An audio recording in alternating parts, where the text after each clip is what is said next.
are. And thank you very much for joining us in this very special session of the ARTNeT webinar series. My name is Mia Mikic.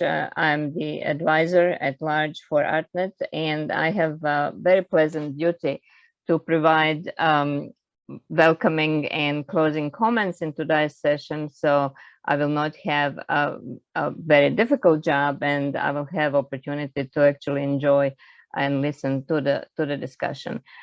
This session is co-organized with the World Trade Organization Trade for a Peace program, and its primary objective is to really introduce this program to the ARTNeT and therefore Asia Pacific community, and to provide the linkages between the work that is ongoing in the region in different institutions and international organizations related to ARTNeT with this fantastic program of the WTO, because there are many complementarities, and I can see that there are some sort of synergies that we can actually gain as we move forward working together on this. I'm not discovering anything new. Asia Pacific is no stranger to conflict or war, and it is definitely no stranger to trade. At any given point of time, if you look at the Stockholm Institute for Peace, you will find that there are several countries in the region that are involved either in internal conflicts or the conflicts that are actually also involving some other countries and go across the border. And nevertheless, despite this continuous presence of conflict, we have also seen that the region and many countries in the region have prospered. And we repeatedly discover or rediscover that one of the main engines of that prosperity or the drive of prosperity is trade. So I personally have always believed that trade can contribute to people and countries finding the chances to benefit from long-term development. But I also have realized very early on in my study of international trade that one condition necessary for that to happen is that we need to have stable and predictable and clear rules for trade between the countries. Otherwise, we can get, or trade itself may actually cause tensions. And we have, in a more recent past, we have seen that when different entities in international trade decline or resort to not following the rules, that can definitely increase the level of uncertainty and tensions and possible conflicts. And we have also seen that in many countries, different drivers within the countries that are or directly or indirectly related to trade, such as deepening of inequalities, non-recognition of human rights or certain standards, may lead to deepening of conflicts.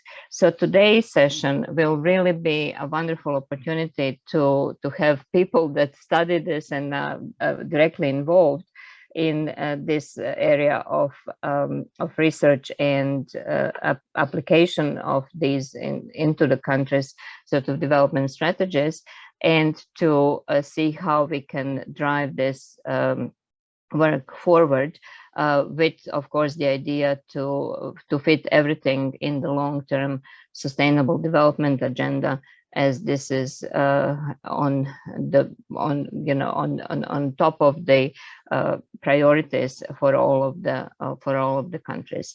So before we start, let me just remind everyone that this is being recorded, and we will be putting the video on the ARTNeT website afterwards. And also that we would appreciate if you stay off camera and off microphone unless you are speaking.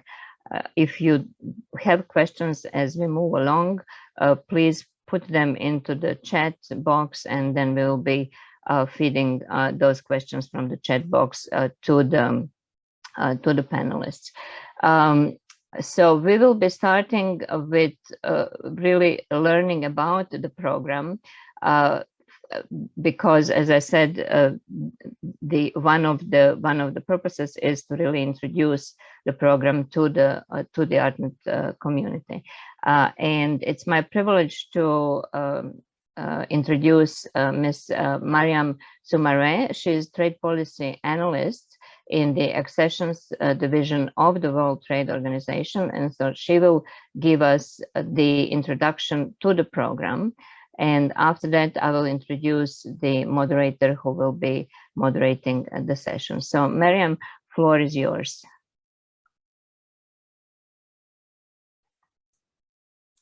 Thank you, Mia, and hello, everyone, from wherever you're joining us from.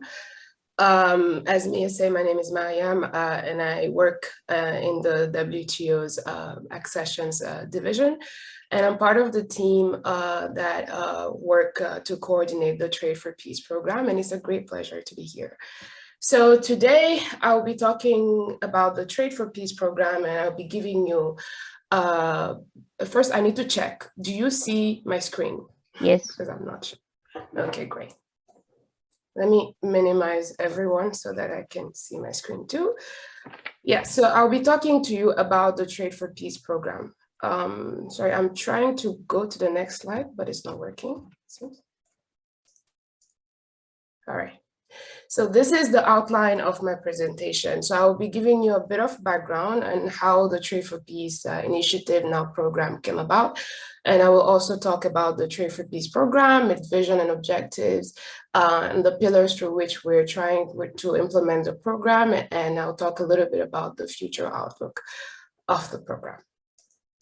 So I will start by saying that Trade for Peace is not a new concept. And this is something that has been reiterated by our former Deputy Director General Alan Wolf, who is a big champion of the Trade for Peace program since its very beginning. And in most of his writings and in most of his presentations, he gives us a history of, the GATT, and I'm sure this is something that many of you are familiar with, how the GATT came about. And we know that it came about as a result of world leaders trying to establish a post-war international economy. They believe that economic integration can provide avenues for peace building. And the result of that was the creation of the IMF and the World Bank at the Bretton Woods Conference in 1994, and also the GATT in 1947. And where the idea of using trade as a peace building tool was explicitly, shown as an evidence was in the Havana Charter. Chapter 1, Article 1 of that charter specifically recognizes the role of peace, of trade to create conditions of stability and well-being which are necessary for peaceful and friendly relations among nations. So for those of you who know the rest of the history, we know that the ITO never came into being. And in the meantime, we had the GATT as an ad hoc arrangement for international rules until the WTO was established in 1995. And when the WTO was established, it was after the Cold War, and it was at a time of a relatively peaceful and optimistic time. And as a result, the relationship between trade and peace wasn't emphasized as much, not until recently, but I'll get to that later. But very briefly, the WTO in a nutshell, that it's the global international organization that deals with the rules of trade between nations. It functions administering trade agreements, providing a forum for trade negotiation, settling trade disputes, monitoring trade policies, building trade capacity, and also cooperation. One important thing to note is the achievements of the WTO, which are many. And among those, we have witnessed, the world has witnessed an unprecedented growth in global trade since the GATT.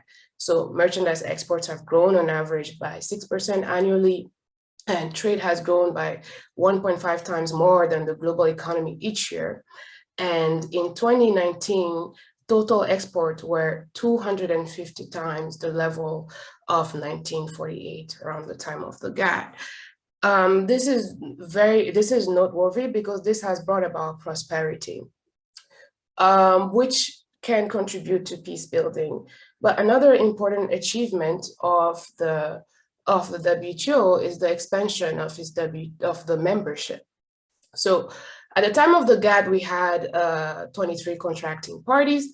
And when the WTO was created in 1995, we had 128 WTO members. These are what we call original members.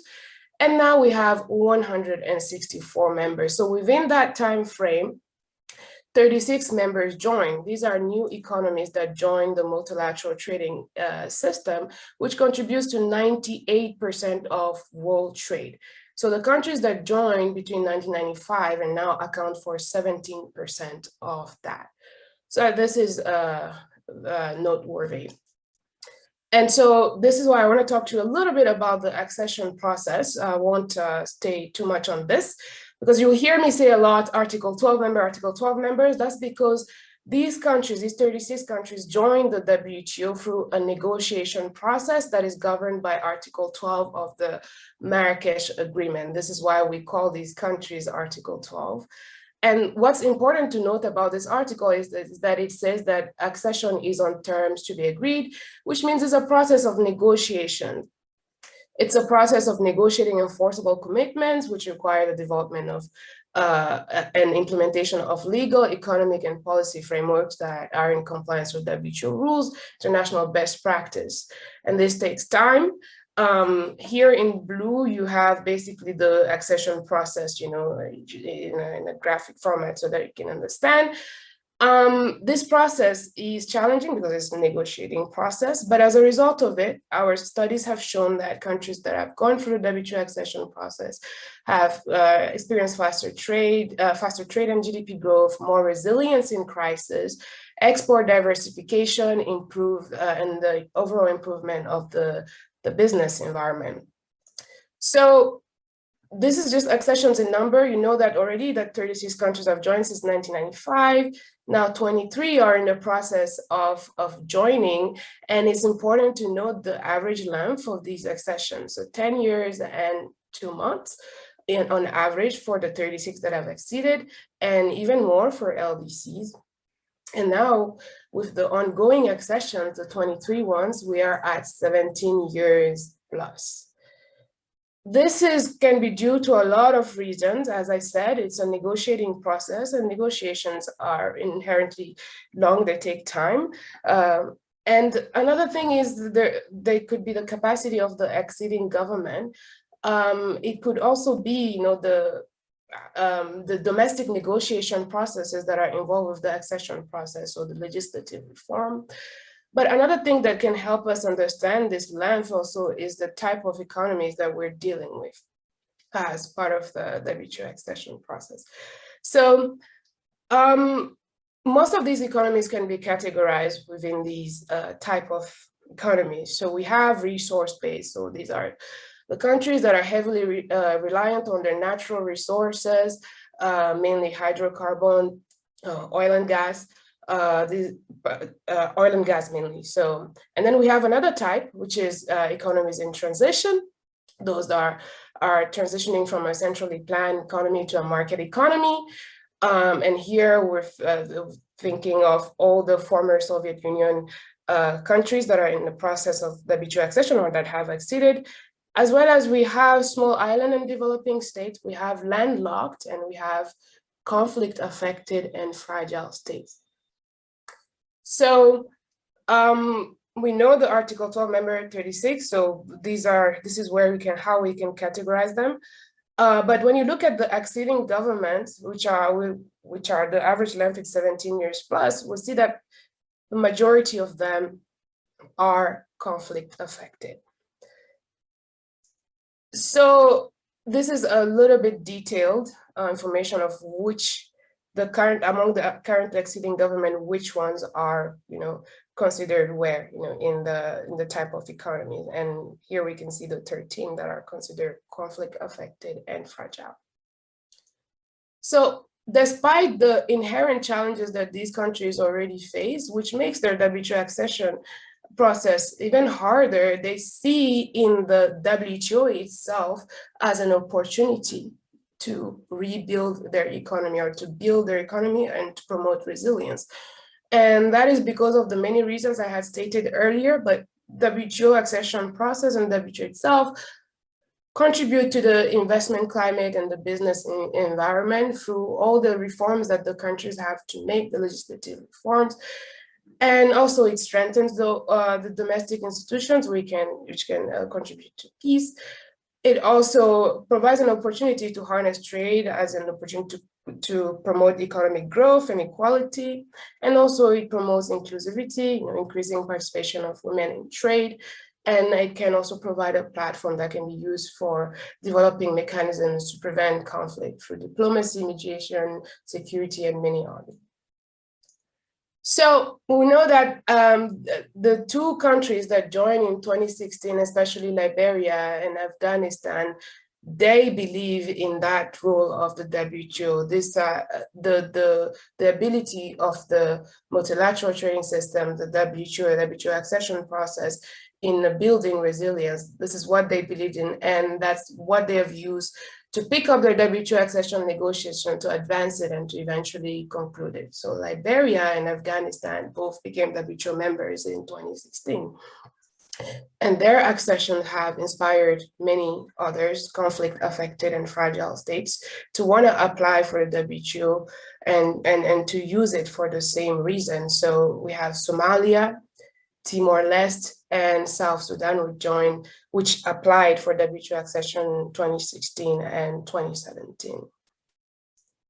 So this gives us a little bit of background on how countries perceive the WTO and how the WTO can be used as a peace-building tool. And these countries that I've just mentioned, Somalia, Liberia, Afghanistan, Timor-Leste, they are part of this group called the G7 plus WTO accessions group. But before talking about this group, I just want to talk briefly about the G7 plus. So it's a small G. And this is an association of 20 countries that is currently based in Timor-Leste, and it was formed in 2010, and their objective is to forge pathways out of fragility and conflict, and to also enable peer learning on how to achieve resilience and support between countries. And when you look at their membership, they have 20. Many of them are associated with WTO accession. It's either they have gone through the WTO accession process, so here we have Afghanistan and Liberia, and many that are joining the accession process, the WTO, joining the WTO. And so here, the G7 plus WTO accession group is just a subgroup of this G7 plus, and they are all associated with WTO accession. So 6 acceding governments, so Comoros, Sao Tome and Principe, Somalia, South Sudan, Sudan, Timor-Leste, and 3 Article 12 members, so Afghanistan, Liberia, and Yemen. And it was established on the margins of the 11th WTO Ministerial Conference in 2017. And they issued a ministerial declaration which stipulates their objective. First, they recognize the role of international trade as a universal instrument for economic growth. And their objective is to establish a platform for facilitating the accession process of conflict-affected states, and as well as their post-accession efforts, and to help them rebuild their economies through WTO-related structural reforms, which can help them establish credible economic institutions and frameworks and enhance transparency and good governance. So it is this vision of the G7 plus WTO accessions group, and also the fact that by 2030, up to 2/3 of the global extreme poor will be living in fragile and conflict-affected situations, and that organically led to the Trade for Peace, to the creation of the Trade for Peace program recently. And when you look at, the way the World Bank classifies conflict-affected situations, you will see that yes, many of them are associated with WTO accession, but many of them also are WTO members. So it is very important to have the Trade for Peace program and to raise awareness about the ability of trade and economic integration at large to contribute to peace building.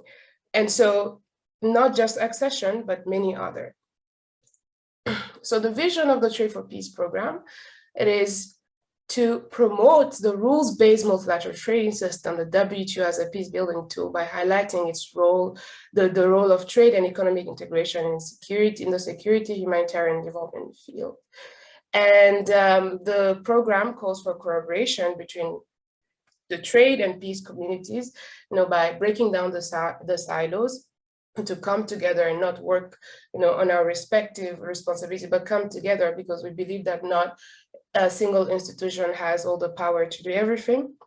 And by doing so, we will have a platform for innovative and interdisciplinary approaches on how to leverage trade for peace and security.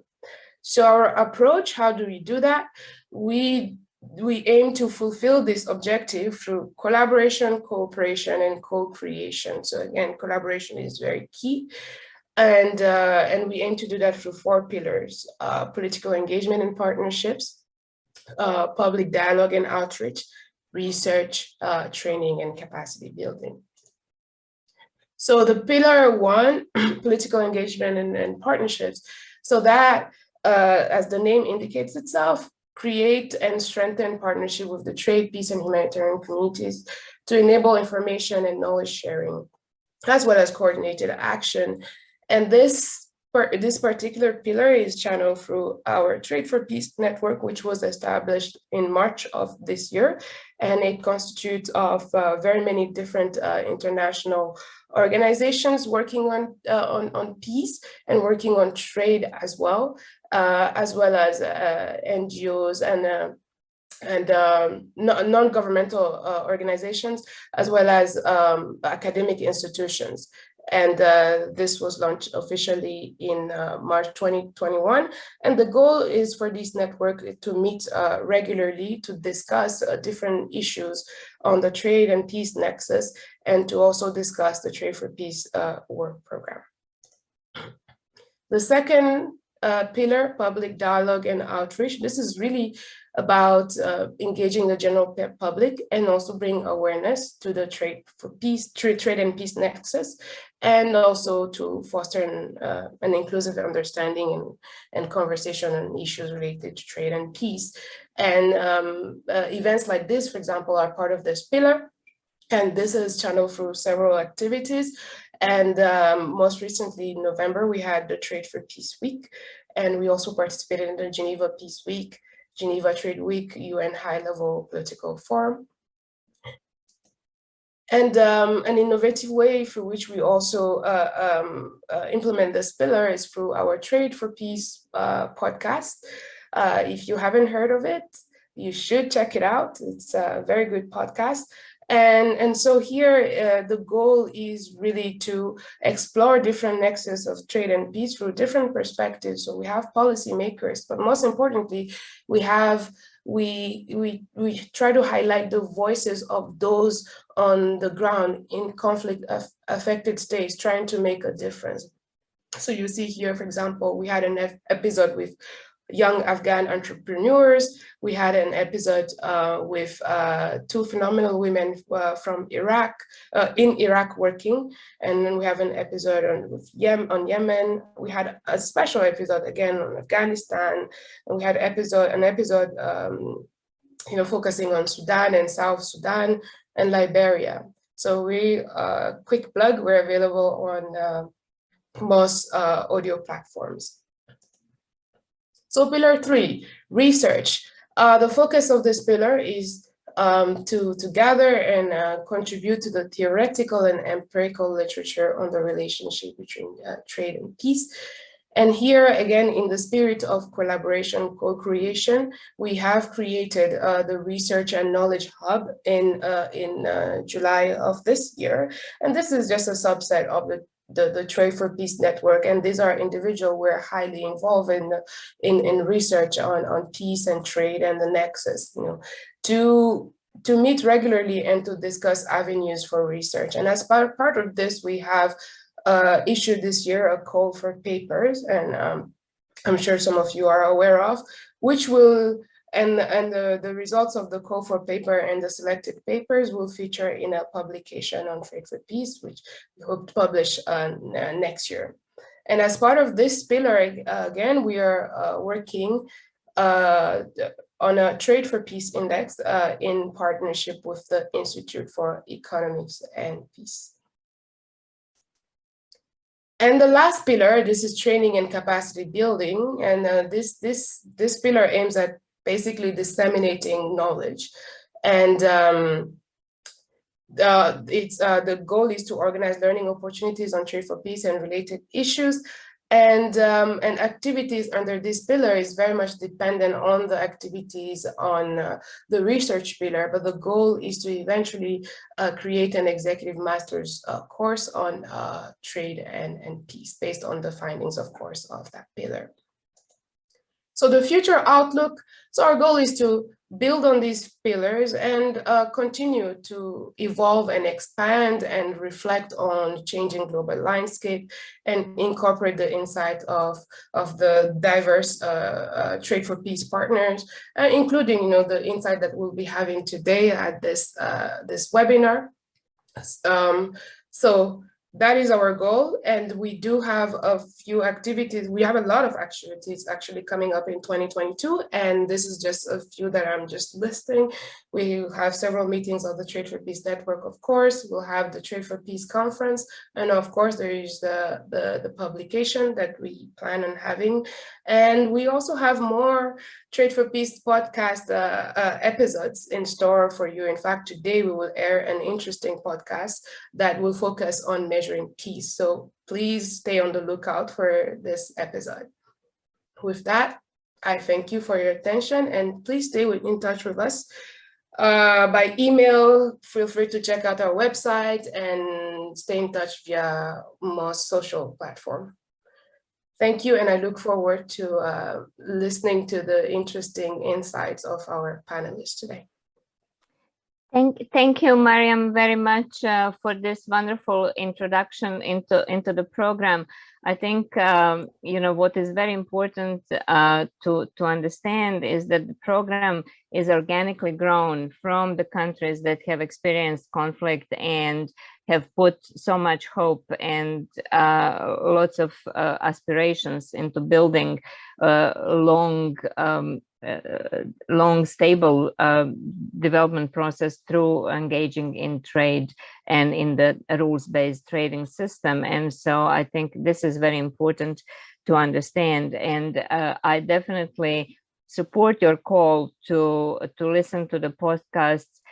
We all, I think, need to have a diversity in our podcasts, and I have enjoyed listening to this. And what I have learned also from it is something that I will remember forever from one of the podcasts, is that this program actually enables countries to replace soldiers with traders that bring this sort of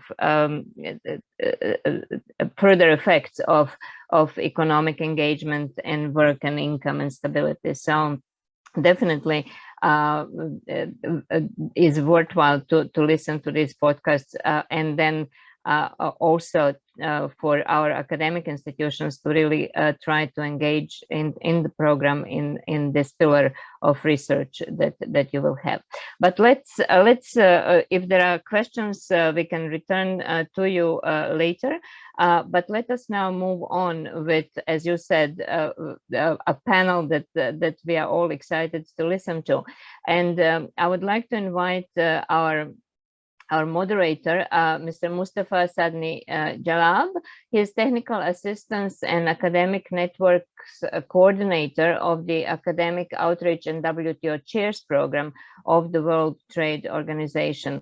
Now, WTO Chairs Program, again, is familiar to ARTNeT community because some of the chairs holders from the Asia are also ARTNeT institutional members. So Mustafa, I hope your internet is working. I know you are snowed under in Geneva, and that and I hope you will still be connected well enough to run the session.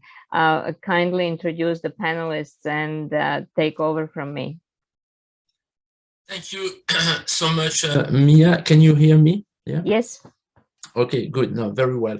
And thank you so much also, Mia, for co-hosting this webinar with ARTNeT and the academics from the Asian and Pacific region. I'm particularly pleased also to be with my two colleagues from the Secretariat, Mariam and Anush, that I greet, and thank you, Mariam, for this very comprehensive presentation. And I'm also equally pleased to have with us two colleagues from the UN family. We have Shean from the UNDP, and is based in Bangkok in the regional hub. So working with the UN country team and the UN family in Bangkok, specialize on business and human rights. And from the presentation from Mariam, you have seen that there is not only the economic development dimension, but there is also the peace and human rights dimension, which is equally important to reach, this peace and inclusive development objective. So very pleased to have you share on this session, and I will come back to you later. And we also have Nyingto Norbu, who is working in the office of the Executive Secretary in UN ESCAP, so the UN Regional Economic Commission from Asia and the Pacific. In the UN, we have various regional economic commissions, and we have here the Regional Economic Commission for Asia and the Pacific countries. So we have a very, let's say, inclusive panel here in terms of regional dimension, UNDP dimension, particularly with this inclusive development, particularly in line with the UN Development Agenda and the Agenda 2030. I will come back to this because SDG is important. And we have my colleague Anush, who is our lead expert on trade and gender in the WTO Secretariat. And trade and gender is not, let's say, a silo issue. It's a very central important dimension. And you will see that, SDG, there's a lot of gender dimension in all SDGs. And I'm very pleased also to have Anush and also Lolita working closely with Anush in this panel. So thank you very much, Anush and also Lolita, for being with us this morning in Geneva, but this afternoon, I believe, in New Zealand and Australia. Okay, so now let maybe start the panel. I was supposed to start with my colleague Anush, but maybe Anush, if you don't mind, I would like asking the first question to our colleague Nyingto, because listening carefully to the presentation from Mariam, I think that we need to start, with this regional dimension. And UNESCAP has published a very interesting report recently on analyzing, the economic dimension of, the peace building process, and how, let's say, economic development is also important to analyze when we look at, post-conflict, but also fragile states. And I think that this report, produced by our colleague in Bangkok and Yingtob, I know that you were one of the key, let's say, writer of this report. There's a lot of discussions on the political and humanitarian dimension of conflicts, and the presentation from Mariam is quite eloquent on this aspect. It will be very interesting, Yingtob, if you can please tell us about development aspect of conflicts and how it affects development. There is this issue between causality, correlation. Is it trade that contribute to peace, or development contribute to peace, or do we need peace to reach development? So I think it will be interesting if you could elaborate on this aspect, and also to provide some insight from your last report, on peace and sustainable development. Yingtob, the floor is yours. Thank you. Okay, thank you very much, Mustafa. Let me just share my screen, because I need to just show about 3 graphs that are critical for this discussion. Let me see, where is it? Okay, I think, yeah. So are you able to see my screen? Yeah? Yes, please, go ahead. Okay, so firstly, thank you very much for the invitation, WTO, as well as to Mia.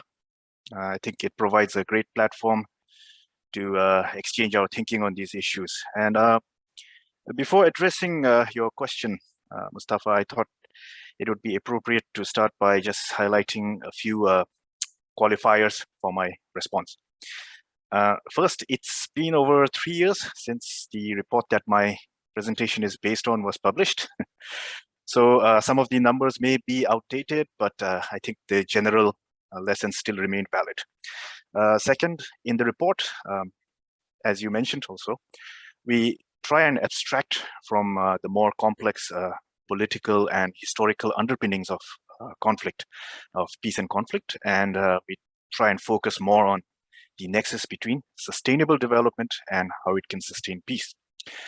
So having said that, I'd just like to begin by describing the changing landscape of conflict, right? Because what you can observe is that while the international community has been pretty successful in averting what is known as interstate conflicts, right?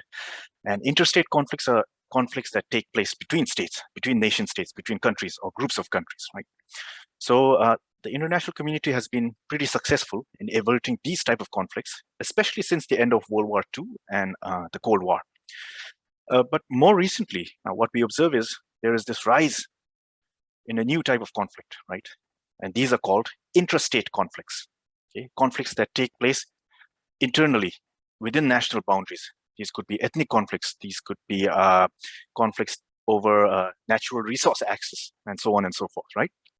So what we observe is that these conflicts are more predominant today, right? Suggesting that the drivers of conflict today are much different from those a few decades ago, right? And also, during the last 2 world wars and even the Cold War, what we observed is that most of the confrontations took place between the advanced economies of that time.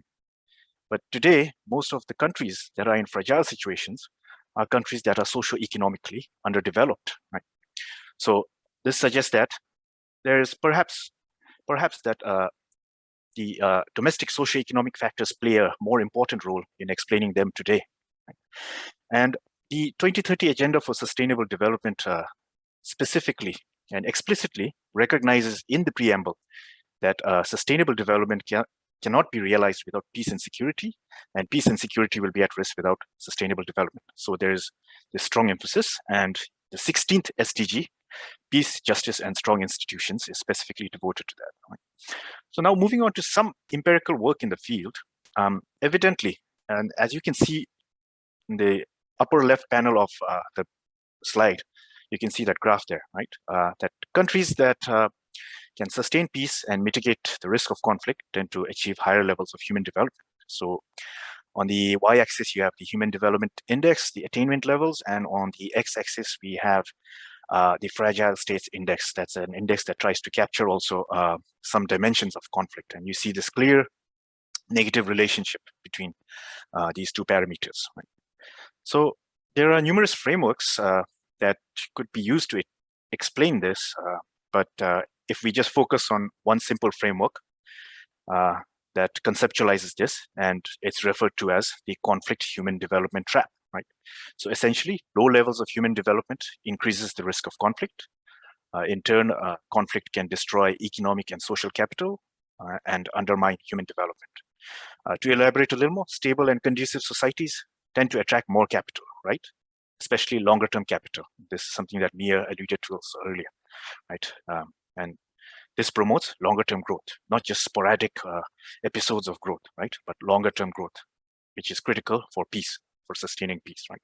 So in such economies, what you can argue is that the opportunity cost of conflict tends to be higher, right? And even in the social sector, right? Improve social outcomes such as higher education attainment, better health and more poverty alleviation, provision of basic services, they all mitigate the risk of conflict through multiple channels. And even the environmental dimension has a role in this, right? I don't have the graph here, but it's in the report. It looks very similar to the one on the upper left banner, right? Environmental development in the form of inclusive access policies, disaster preparedness, and conservation efforts can all minimize the risk of conflict by ensuring fairness, sustainability, and resilience. So when such outcomes are achieved, countries can witness a virtuous cycle of peace and sustainable development. Right? And on the other hand, right, conflict can also unravel development gains by destroying physical capital and infrastructure, thereby impeding social progress and raising transaction costs of businesses. That's one way of looking at it. Right? Just to throw a few numbers, the Institute of Economics and Peace in 2016 estimated that the cost of violence containment alone in Afghanistan and Myanmar, right, reached 52% and 88.4% of GDP respectively, a significant amount. And in fact, you could argue that the destruction of infrastructure in the long run could induce as many indirect deaths. Because if you think about it, healthcare depends on good infrastructure and a smoothly running supply chain, right? So even on the fiscal front, there are linkages, right? Declining economic activity and informalization of employment. This is something that we observe in conflict countries. Most of the activity is pushed into the informal sector, right? This narrows the taxable base, leading to deterioration of fiscal position, lower investment in socio-economic development, and so on and so forth. The cycle goes on, right? And additionally, the likelihood of marginalization of people in fragile settings tends to be higher, right? And there is a consequent rise in socioeconomic vulnerabilities, which may increase the propensity for civilians to engage in conflict. So what this suggests is that sustaining peace requires an understanding of the underlying structural drivers of conflict, not just the immediate triggers of conflict, right? So in this report, we make this clear distinction between the absence of conflict and durable peace, right? This must be underscored because they're not necessarily the same. An absence of conflict does not imply that a society is peaceful and harmonious and will continue to be so, right? While conflicts may be concentrated in a few countries where they are unraveling, the underlying risk factors are widespread, even in countries that are not in conflict at the moment, right? So this sort of latency of conflict suggests that it's critical to address these underlying drivers of conflict, even in the absence of conflict, right? And there's this very appropriate quote from the UNDP, which says that assessments of conflicts must go beyond the dichotomy on fragility and look for dimensions of fragility that may be present, even in supposedly non-fragile countries, okay? And so in this report, to try and capture some of these latent dimensions of conflict, we refer to a framework called the INFORM framework, right? INFORM index, the index for risk management, okay, which captures a couple of dimensions that are closely correlated with conflict. And when we study these dimensions, and you can see it on the right-hand side of the slide, the graph, those are the dimensions, right? There are 6 dimensions to it. Okay. We see that there's a high degree of alignment with the SDGs, okay, which provide an appropriate framework that recognizes the interdependence between economic, social, and environmental dimensions of development. Right? And indeed, countries that exhibit lower risk levels are also those that have a stronger capacity to achieve the SDGs. And you can see that clearly in the bottom left graph, the radial chart, where countries that have a higher capacity to achieve SDGs have a lower level of risk to conflict as well. Okay. So I think, yeah, I'll stop there for now. Yeah. Thank you very much. Thank you so much, Nyingtob. I think it's very, eloquent also to provide this macroeconomic perspective and also the causality between economic development as a prerequisite also to ensure peace. And I think this dimension is very important. Let's now come back to people. And we know that there is this mantra in the UN, leave no one behind, and particularly the most fragile, vulnerable people.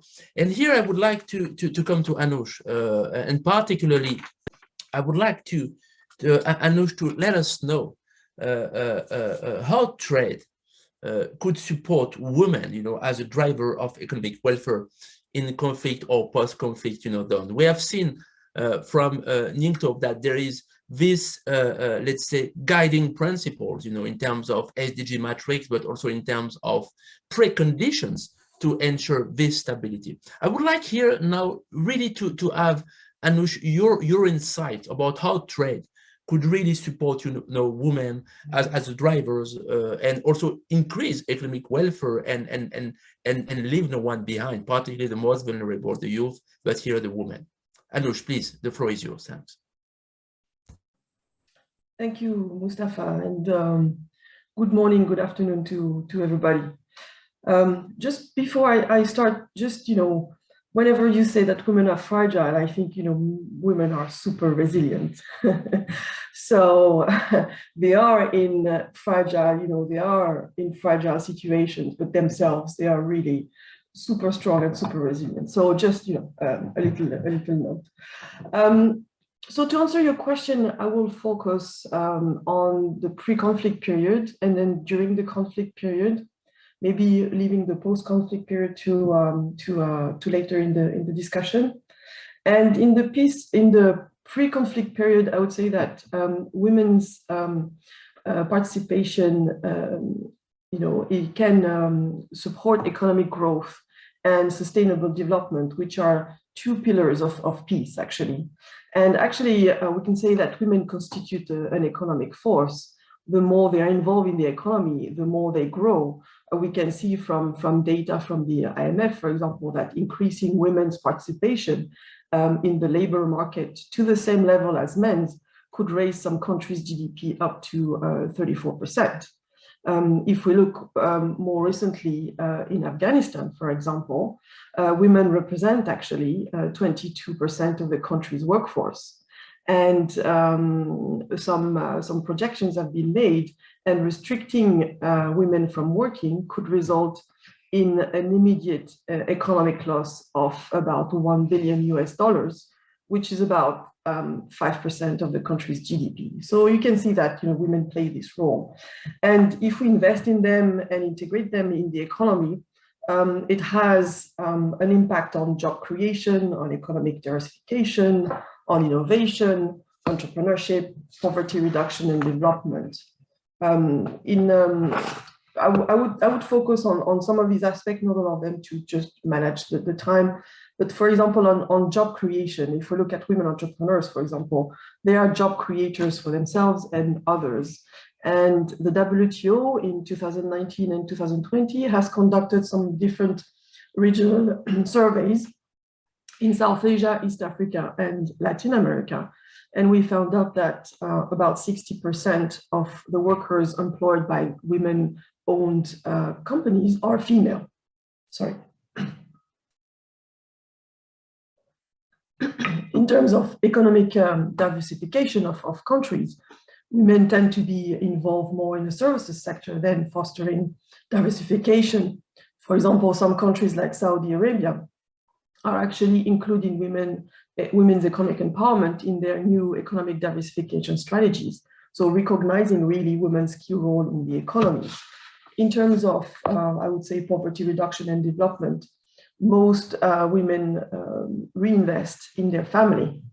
If we again go back to the surveys that the WTO conducted at the regional level, we've seen that after reinvesting the money they earn into their businesses, the second pillar of investment is their family house expenses. So which means rent, education, health, food. So I think that's quite interesting. And also women, we're looking also again from the women entrepreneurs perspective, they are really the backbone of the economy. If we look at emerging markets, for example, you can see that business women represent 25% of businesses in the emerging economies, for example. So that's quite a big thing. Now going to trade, I would like to say that trade can support this role, this economic role of women.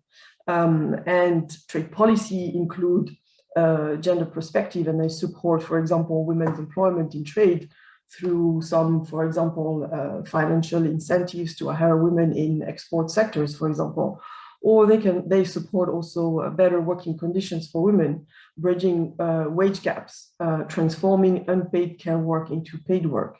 Also, they have general measures to the export sectors, sometimes can also lead to gender equality. Some countries had to change their let's say their labor laws to enable women to work in these exports sector that they want to boost. So you also have trade related infrastructure. So we have Aid for Trade, for example, that can support that in favor of women. And we've seen, for example, a lot of programs to help women have access to electricity, for example, in rural areas. And of course, trade policies support female leadership in the private and public sectors. If we look at WTO agreements, they also support women, for example, in agriculture, or women entrepreneurs with provisions related to access to productive resources or to trade facilitation. Here, I just want to make a point that these rules in the WTO agreement are 100% gender neutral. So these provisions don't say, well, women will have a privileged access to productive resources, female farmers, for example. But, if these provisions are implemented with gender lens, then they can have an impact on women. If we look at free trade agreements, also free trade agreements include gender provisions on employment, access to healthcare, harassment and gender-based violence, access to finance, access to information on trade, access to skills development. They also have specific schemes in government procurement. So in sum, I would say during these pre-conflict periods, I would say that these trade policies, agreements, and can create a safety net for women. They're combining gender equality measures in trade and skills development for women, so that they are less affected by conflicts when they arise. I'll just give you an example of how women have been reinvesting their economic gains that they had through trade. And for example, you can see rural women that are producing shea butter in Mali, and they were able to develop their production, and they were able to through that to export their production to Europe. And through the gains, what they did with the gains, for example, they bought a number of computers, and they are servicing others with these different computers. They also invest their income into the family, as I said. And for example, they bought some cows and also some equipment, agricultural equipment, that they would be able to share with the community as well. So this is the kind of thing that we can see where women have a real impact in the economy, and trade can support them. Now, during the conflict, I would like just to make 2 points here.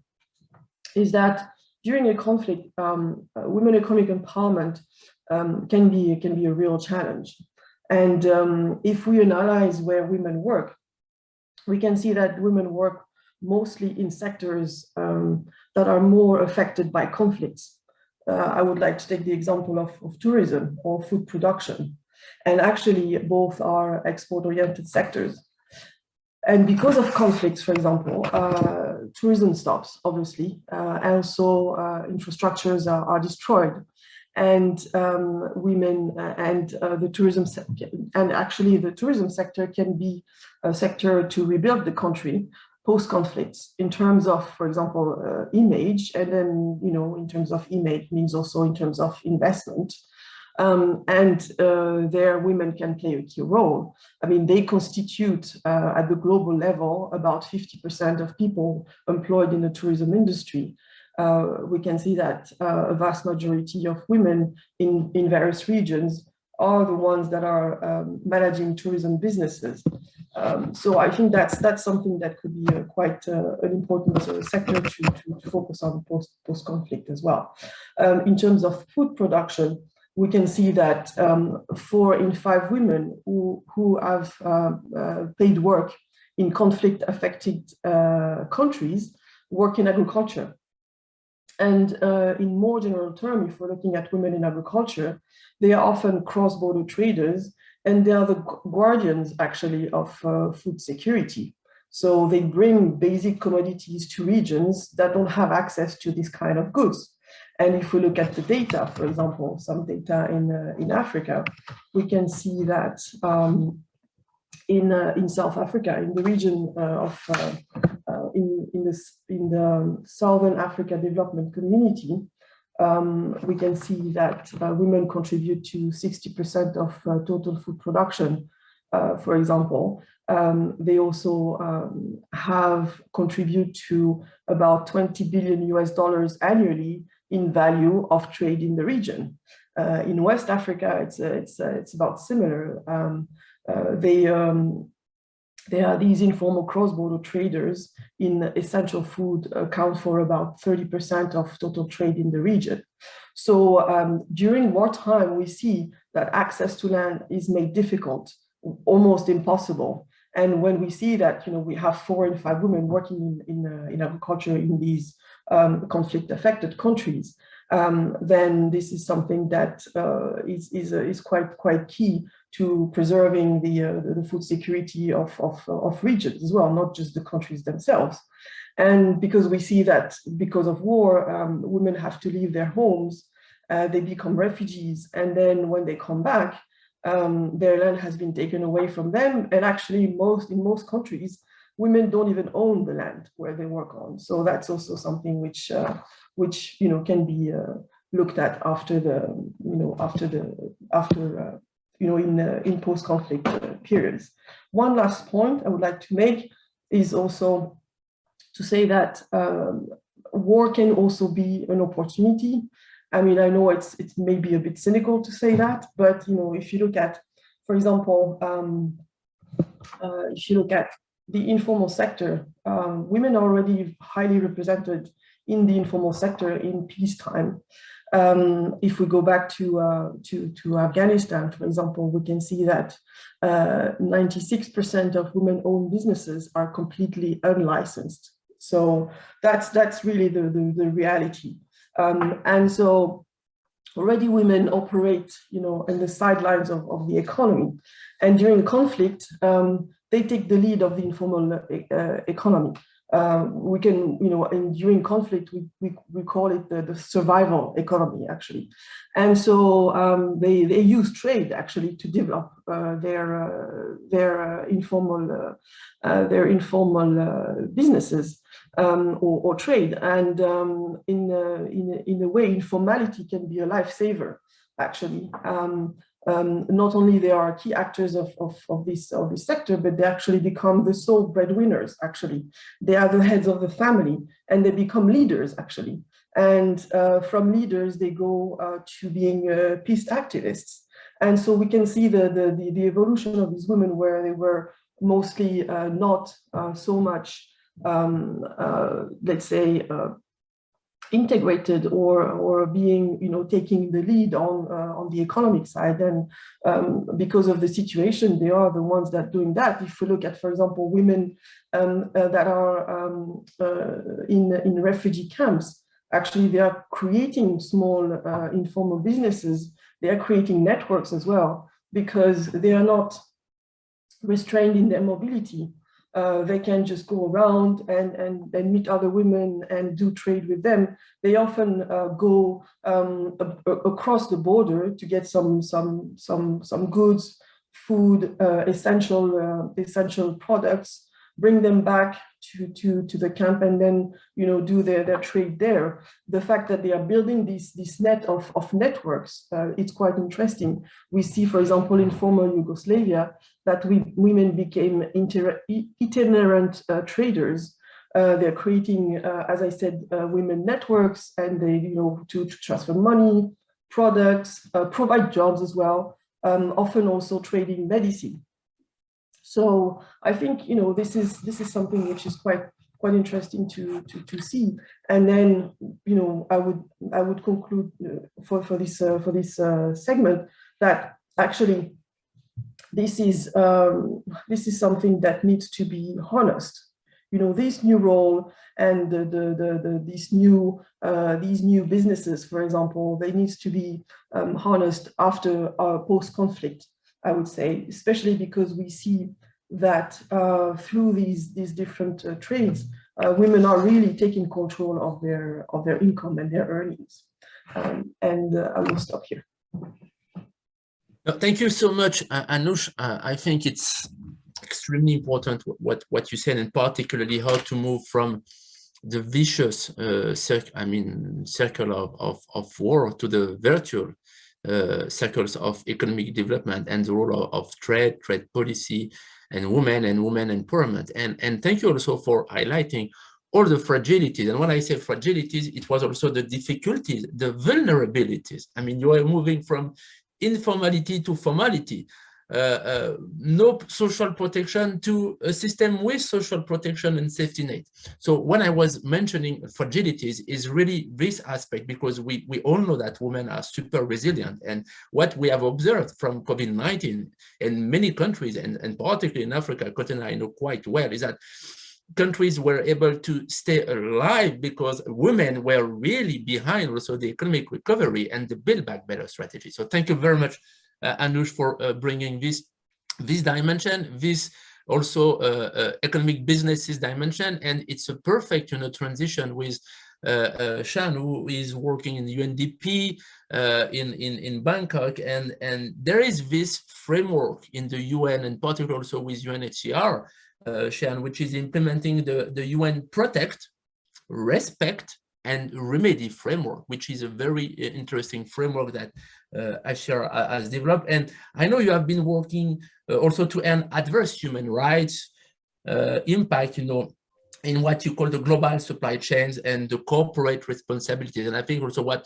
Anush mentioned in her last word is particularly also eloquent, with what you are doing there. So it would be very interesting, Shan, if you could tell us more about your work there in UNDP and the UN guiding principle on business and human rights, and how this framework, developed by the UN is linked to trade, but also investment policy. So please, Shan, floor is yours. Thank you. Well, thank you very much, Mustafa. And indeed, I also inspired by Anush's presentation.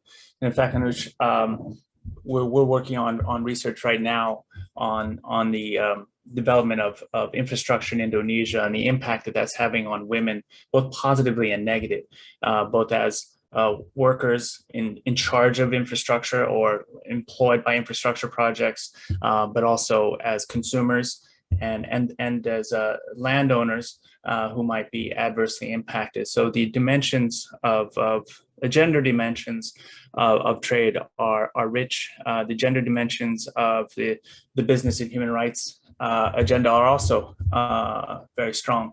And in fact, I point your attention, if I may, to a booklet that we produced with the Office of the High Commission Office for the High Commissioner on Human Rights. on the gender dimensions of the UN Guiding Principles on Business and Human Rights for more guidance there. But indeed, the UN Guiding Principles on Business and Human Rights, or UNGPs as they're called, are increasingly relevant and are considered increasingly even urgent to our discussions on trade and investment policy. Adopted in 2011 by the Human Rights Council, the UN Guiding Principles are considered the world's most authoritative normative framework guiding responsible business behavior available today. They are made up of 31 principles that clarify the shared but differentiated roles between states and business to ensure that human rights are protected and respected, both in operations, but also in supply chains. And that's where we really see that intersection with trade policy coming forward. In this regard, the UN Guiding Principles, they don't bring new norms to the table. They're not bringing a new convention to the table, but they point to actions that state and business must take under corporate law, human rights law in order to fulfill their human rights obligations, but also they outline due diligence practice. And there are sections there about trade policy and investment policy, and mainly in how trade agreements should not constrain a state from passing legislation and or policies that act in furtherance of our basic human rights. I won't go through the 31 principles, of course. They might put us all to sleep. The important thing here is that the guiding principles, though they were launched in 2011, have really only in this really at the 2020 mark really gotten a second lease on life, and we're seeing a massive uptake of the guiding principles in Asia, where I'm currently working. Now, I run a project in partnership with the European Union that promotes the implementation of the UNGPs, mostly through the adoption of national action plans. So national action plans on business and human rights. And we're currently programming in 7 countries in Asia. Of the 7, 4 are drafting national action plans as we speak. India, Indonesia, Malaysia, and Mongolia. We're still working with governments elsewhere, for example, Thailand, Sri Lanka, and Myanmar, although we've had to retract, we had to step back from our relationship with the government there. So those 4 countries I mentioned, India, Indonesia, Malaysia, and Mongolia, are drafting plans as we speak, but we have national action plans on business and human rights in Japan, Pakistan, and Thailand that were launched in just the last few years. And these national action plans actually signaled to international investors, but also the international community and consumers, frankly, that the countries were very serious about uprooting human rights risks in their supply chains. Thailand, being the first country in Asia to issue a national action plan, was trying to send a message to the world that they're going to get rid of the risks in their seafood industry, that the issues of forced labor, for example, that had become so embedded in their supply chains there, were being rooted out, and we're seeing some movement with regards, or rather some progress in that area. You'll recall, of course, that in 2016, the Thai government, the Thai seafood industry came under very significant sanctions, or immediate sanctions by private companies and by buyers, stopped orders, stopped contracts, and then yellow cards were issued by the EU, etc. It was a lot of pressure to take on one country and one industry. And so we're here working with Thailand and other countries to make sure those risks are a thing of the past, in order to ensure that trade volumes and investment volumes, in fact, continue unimpeded. Now, the national action plans that we're working on, they're helping to shape discussion on trade and investment policy by actually heightening the discourse on this intersection between trade and human rights. When countries like Thailand or Japan, Pakistan, India, Indonesia pass the national action plans or launch them, they've set in motion a roadmap of activity, some agreed activities that involve business, but mostly also civil society. And they also sort of present a framework for which they can be held accountable for.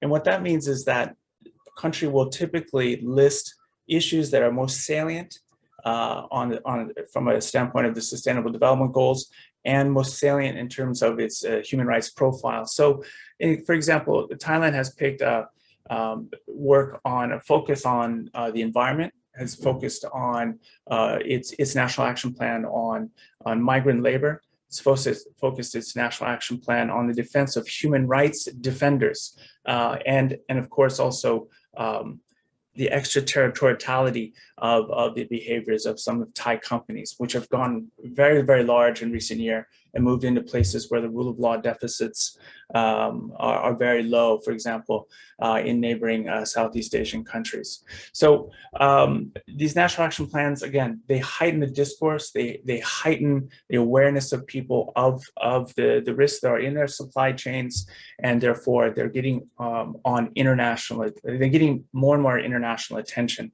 So even now, business and human rights themes will be a part of the agenda in the coming year for the G20 that's being hosted by Indonesia.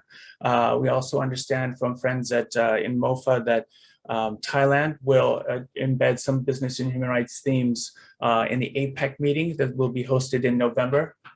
And it's important to pause here too and suggest that this is perhaps just the beginning. I'm not sure how these issues will be articulated at APEC, for example, a forum that's been very shy with regards to human rights issues. But the very fact that these issues are being considered, that they might be massaged a bit in terms of language, but that they are at the top of the agenda shows you just how much progress and how much momentum there is. Now, our job on this project, and anyone working to implement the guiding principles, part of our job is simply to lift the sort of floor on behavior. The business human rights agenda in that way is a pro-business agenda. We're here to level the playing field for businesses that are investing in responsible business practices, that do want to comply and ensure respect for international human rights norms. But we're also working to ensure that trade investment is leveraged to realize sustainable development. I think Mia just sent me a message, but can you just, it was all abbreviated. So what did you say there? Yeah, saying that we need another webinar to discuss only your topic. Yeah, indeed. It's a rich one. And I really don't want to dominate the conversation, but allow me to just close by saying, and I can come back to any other questions you have, that the national action plans are not laws, right? And they're not enforceable treaties. The national action plans are really aspirational, although they're executive level plans. They are aspirational, and yet already we're seeing a lot of shifting happening in different sectors. Like in the electronics and garments and commodity sectors, there's been a lot of expectation shifts. I could detail them, and I could detail them for you perhaps later, but we are seeing that much greater willingness to use forced labor import bans by some companies, by some countries against the products being produced out of Asia. We're seeing even forced labor import ban legislation making its way through Australia, Canada, and the EU. We're seeing the EU develop mandatory human rights due diligence directives, so that European companies are being asked to help manage the human rights risks of their suppliers, which might be in Asia. Indeed, there's this incredible willingness and enthusiasm to get to the bottom of some of the thorniest and perhaps intractable or seemingly intractable problems that we've had during this period of immense international trade growth in our region. I think I'll leave it at that for now and see if there's any questions later. No, thank you so much, Sean. I think it's an extremely important topic, and I agree with Mia that maybe it could be really the main issue of a forthcoming webinar that ARTNeT could organize, and I mean this relationship is indeed very, very important. I think we are reaching the end of the time we have for this webinar, but I think I will have to give the floor quickly to each of the panelists, just maybe to say one or two key takeaway sentences. Maybe Nyingtob, if you can just mention one aspect of LDCs and then LDCs Anush, most likely on the declaration on trade and gender, and particularly the 4 issues on research database. I think we have the network of ARTNeT academics in Asia Pacific, so it's also a way to send a signal, a message, and maybe Shan, just also one key takeaway from your point, and then I will give back the floor to Mia to conclude. Thank you. So maybe we can start with Nyingto. Yeah, thanks, Mustafa. Okay, very quickly. So you wanted me to say something related to LDCs. Yeah, at ESCAP, we have this grouping of countries known as countries in special situations, and LDCs are one of them. The others are landlocked developing countries and small island developing countries. And the report that I was referring to actually focuses on the risk of conflict in these particular countries. And you may be wondering why these particular countries. Because these 30 countries with about 400 million people, their economies are faced with persistent structural development challenges, volatile economic growth, heavy dependence on a limited number of commodities, and very low productive capacities.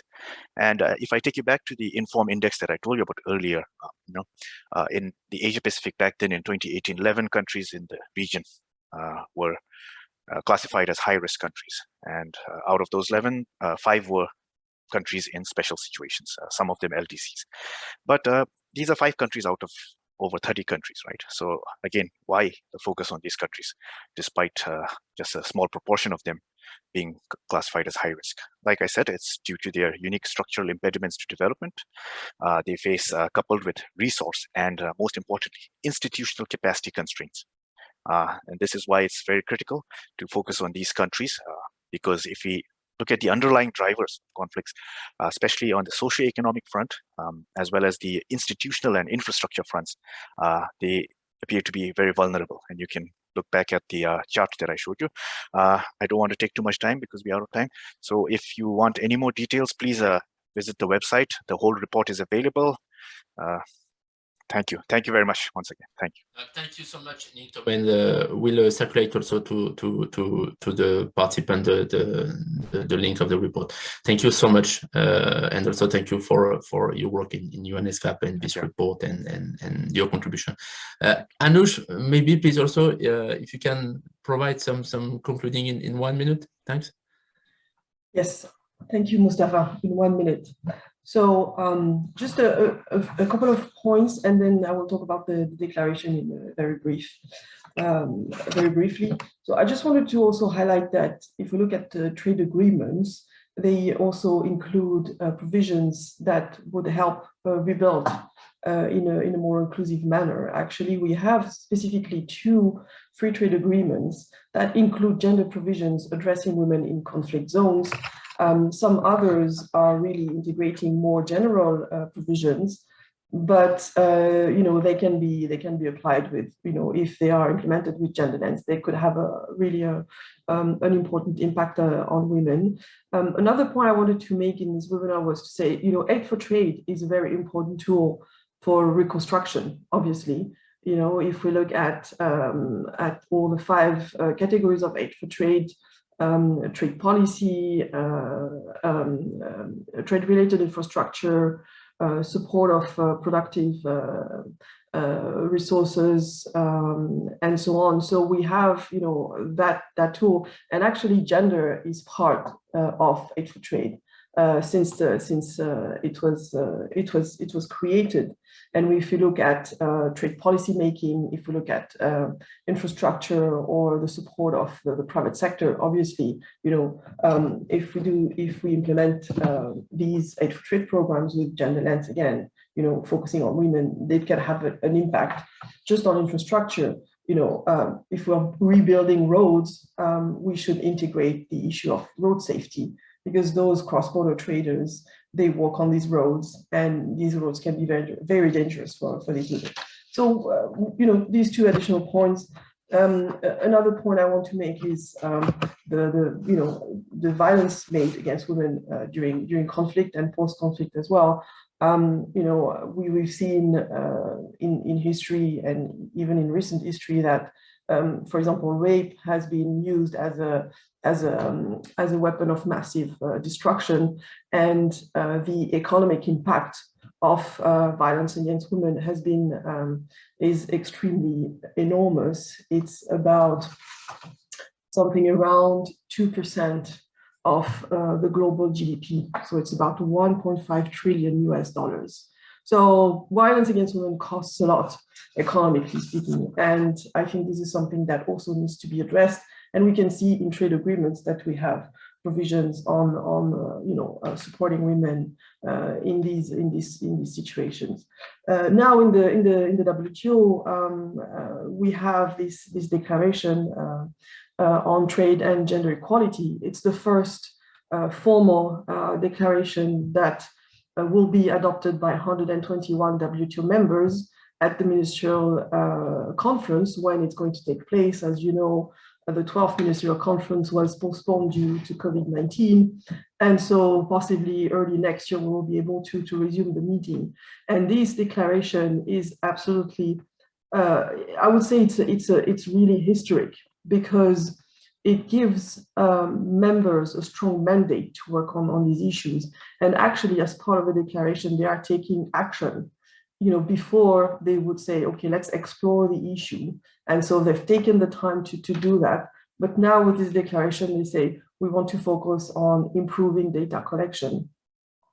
I would say gender disaggregated data collection. We want to use research to inform our trade policy making. We want to use aid for trade in a better way to support women. So these are the different action points that members will be focusing on in the next 2 years, hopefully when the declaration will be, as of the time of the declaration when it's going to be adopted. And also this declaration actually institutionalize further the issue of gender in the WTO by providing a report process to the General Council. This has never been done before. I would say, only multilateral issues are being reported back to the highest decision-making body of the WTO. Now the members decided that every year they would report back to this General Council, and I think this is a very important step, because you have to understand that the WTO comes from far. We only started to look at this issue in 2016. Starting with the Secretariat looking at these issues, and then members really focus on these issues from 2017, before the WTO was 100% gender blind. So I think we're going from a gender blind organization to really a gender responsive organization. I think this is something in just 5 years. So when we say that the WTO cannot achieve anything, well, there you go. It can achieve something at least for women. And I will stop here. Thank you. Thank you, Anush. No, thank you very much. I think it's important point as well. And the last word, Shen, for you, please. Yeah, thank you very much. I'll keep it brief again. I really just want people that are listening in today from WTO and elsewhere, people devoted to research and following things closely, to take the pulse of what's happening around the UN guiding principles on business and human rights. It's one of the most exciting things happening with regards to that intersection between trade and human rights and the environment.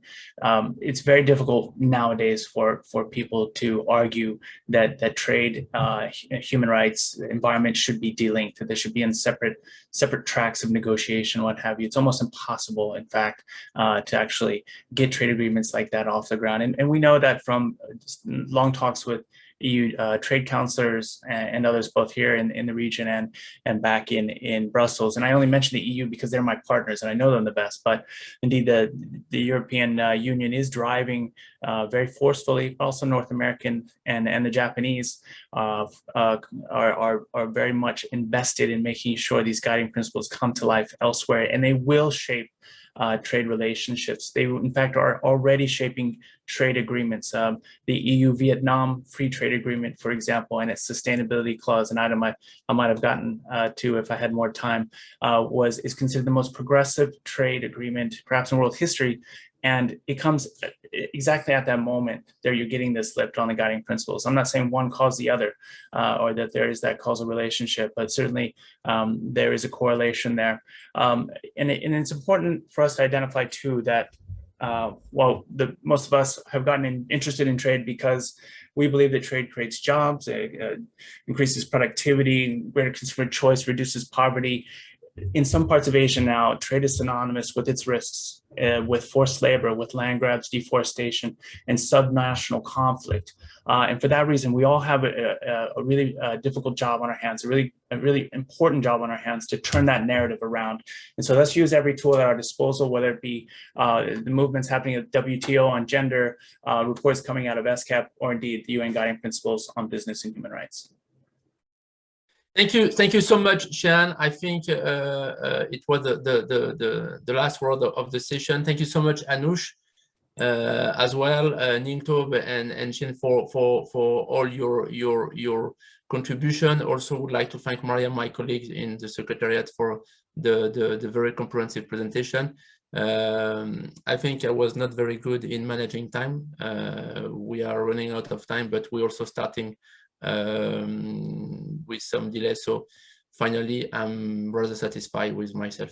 I think I'm congratulating myself. So it's always good to congratulate ourselves. So thank you very much. I really appreciate and enjoying moderating this session. And Mia, now the floor is yours. Thank you so much, all colleagues and friends. Thank you very much. Thank you, Mustafa, for wonderful and friendly moderating. I think this was just a very compact version of the series of aspects and dimensions that trade for peace work actually entails, right?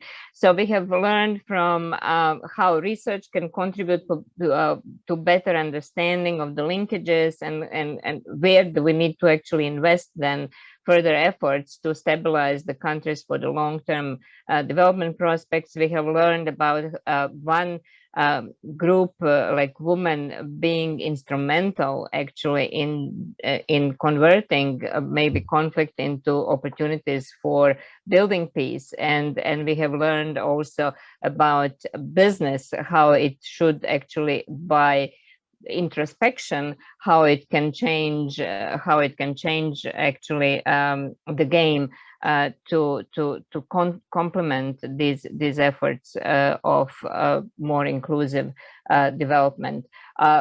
Being trade person myself, Sean, I have to say that trade is not done by anonymous forces. It's done by business. And so when we talk about, trade causing deforestation, exploitation of forced labor, etc., it's actually business, and we should actually call it as it is, right? However, by building trade rules, we can actually then control that behavior. And this is where we are now, finally.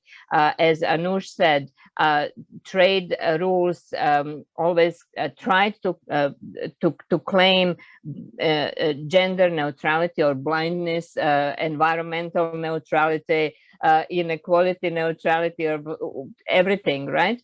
It was always trying to be very, very neutral, but we understand that there are linkages, and that these linkages actually should be used as force for improvement of development prospects for everyone. So for me, this was very enlightening, and I can't thank Mustafa, Anush, Ning Tom, and Sean for wonderful panel, and Miriam for a very nice, thorough introduction into the program. If there are questions, I'm referring now to our audience. If you have any further questions, please write to us, and we'll make every effort to get back to you with further information and the answer. And so you want to say something, Mustafa? Yeah, no, I just need to go. So I just okay, good. No, thank you. Thank you for being here. So I just want to do the advertisement, and I don't think you can see the title of the book, but you have the flyer in in the chat box. So we are having another webinar next Friday. We are meeting the authors of a very popular book nowadays called Six Phases of Globalization: Who Wins, Who Loses. And I'm inviting all and everyone to join us for another conversation next Friday. So with this, thank you so very much, and stay safe, stay well, and hopefully I see you all next Friday, 10 o'clock Bangkok time. Bye-bye. Bye. Bye. Bye, guys. Bye, everyone. Yeah, okay, great. Thank you so much. Bye. Bye. Bye.